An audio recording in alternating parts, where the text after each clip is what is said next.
South Africa is becoming a global pariah, this time being excluded from the upcoming G7 summit by France. With the ANC seeking out a destructive foreign policy, we've seen in recent times how the pressure on South Africa is mounting, with an increasing number of Western-aligned countries deciding to basically take action against the government and indirectly punish them for their poor foreign policy decisions. And this time it seems to be France who have decided to take action against South Africa. However, while those in the government seem to believe that France's pressure stems from the United States and their disdain with the ANC, this actually proves to be untrue. But before we get into the reality of the situation, could I please remind you to subscribe to the channel if you haven't already? It's entirely free and all you have to do is click on the subscribe button below the video. If you would like to enjoy some additional benefits and support the channel, you can do so by becoming a Power Club member. All you have to do is click on the join button below. Now let's get into this. So as reported by France 24, South Africa has been disinvited from the G7 summit in France. So it explains here how initially it was the spokesperson for the South African presidency who stated that Ramaphosa was no longer invited to the summit due to boycott threats from Washington. And Vincent Magwenya, who is the spokesman to Ramaphosa, said, "We are told that the Americans threatened to boycott the G7 if South Africa was invited." However, just a few hours later, it explains that Ramaphosa said that according to his information, there had been no pressure from any country, whether the United States or another. So all of a sudden, you've got this concerning situation where Magwenya, who directly reports to Ramaphosa, seems to believe that there is a different agenda at play than Ramaphosa. And that makes one question, well, where's the cohesiveness in this government? Where is the communication? It just appears as if they're completely confused and there's no proper unified narrative, which is something we see very often in the South African legacy media. But soon afterwards, we saw how the French foreign minister, Jean-Noël Barrot, decided to respond, explaining that his country had not yielded to any pressure, but had opted for a streamlined G7, instead inviting Kenya to help prepare France's major Africa summit in Nairobi in May. A State Department official later said, "We have not asked the French to exclude South Africa from the G7 summit." And so all of a sudden, we see how there are so many different narratives floating around.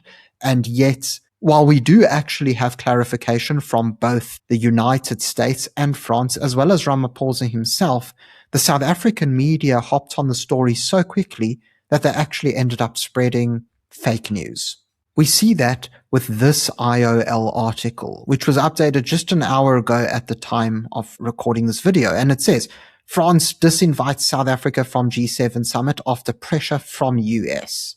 Here's another piece from News 24 saying, US threatens G7 boycott to block Ramaphosa, forcing France to withdraw summit invitation. Now, this is very important because what we actually notice here is that this article came 3 hours ago at the time of recording. It's now the 27th of March. We see how the IOL article was also published about an hour ago. Yet, if we go back to the France 24 piece, we see that it was issued on the 26th, so the evening before, and it was last modified at 11:22 at night. So why is it that the South African media is unable to update their stories and change their headlines appropriately? You could have still spoken about the alleged US pressure, that's fine.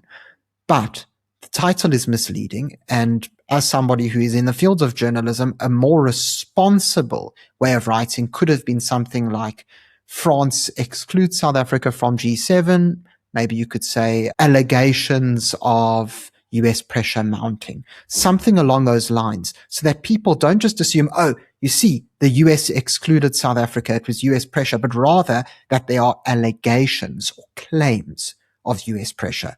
But unfortunately, the media outlets that I've shown you here just refuse to exhibit that responsible journalism. Now that we've discussed the media issue, I think it's important that we step back a moment and we analyze the geopolitical situation of South Africa. So we understand that, yes, the US is saying that this is not an issue where they've become involved or they've put pressure onto South Africa. However, it is still important for us to understand that South Africa is looking more and more like a pariah on the global stage. If France had viewed South Africa as being a pivotal partner, they would not have excluded them and invited Kenya instead. It's still important to remember that France and South Africa have fairly strong trade relations. France and the EU are one of the most crucial trade partners for South Africa. And we also know that not only does South Africa have a crucial port in terms of Cape Town and to a lesser extent Durban, but we also realize that beyond the transit situation, it's the largest economy in Africa, although it has been a stagnant economy as of late. And so any belief that somehow Kenya is going to be a more crucial partner, not really so true.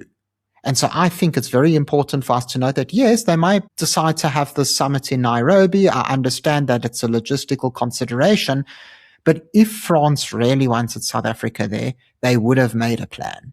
They would have said, all right, maybe we can have another invitation.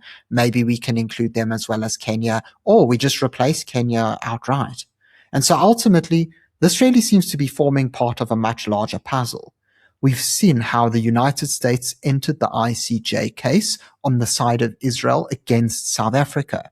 We've seen how as soon as the US ambassador, Leo Brent Bozell, arrived in South Africa, DIRCO immediately expressed their frustration with him because he doesn't perfectly align with all of their beliefs. And it's also important to note that when he did address the media and speak about race laws and farm murders, he didn't do so in a combative way against the government, but rather in a conciliatory way, where he said, well, how about we work together to solve these problems? But of course, in order to solve the problem, we have to acknowledge that there is a problem in the first place, and the government just doesn't seem to be doing that. And then, of course, a few days ago, we saw how Naledi Pandor, who is the former DIRCO minister, was under fire in the UK. Why? Because she was supposed to fly out, and the UK knows that she has very pro-Hamas, pro-Iran ties. And so they were very unhappy to be allowing her into the country. Now, of course, that debate is still up in the air, but there's a very good chance that the UK could decide to take action against her, because even under the current government, they actually took action against Julius Malema as well as Mandla Mandela, where they actually revoked their visas and refused to allow them entry into the UK because of their pro-Hamas and pro-Hezbollah ties. And so ultimately, it just seems more and more that South Africa is becoming that pariah on the global stage, and it really just is the ANC's foreign policy to thank. Thank you all very much for watching this video. If you found it interesting, please remember to subscribe to the channel for more content. Until next time, I'm Matthew Cohen, and this is the Power Pod.